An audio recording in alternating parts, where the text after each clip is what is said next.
India నుంచి వంట మనిషి వచ్చిందంటే వాళ్ళకి ఇంకా వంట చేసేకి వంట మంచే, ఎఫ్సార్ చేసేకి వంట మంచే. నేను అట్లా పని చేసేదాన్ని కాదు, నేను ఇంట్లో వంట చేసేకి వచ్చిండేదంటే ఆహా నువ్వు ఇట్లా దానివే, నువ్వు చూద్దాం నువ్వు ఎట్లా పతివర్తవు నువ్వు అని బర్బలు కూడా కొట్టేసినారు. కొట్టేసి సెల్లు గుంజుకొని నీళ్ళు బాత్రూంలో నీళ్లు తప్పించున్నారు సార్.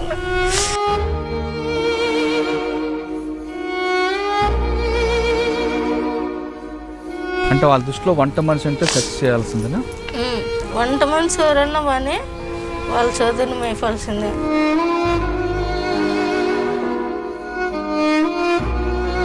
అంటే ఆ రాత్రి ఎంతమంది ఉన్నారు? రోజుకొచ్చి 2, 3. సరే నా బిడ్డ కన్నా చిన్నోనే కదరా నా కొడుకు అనుకుని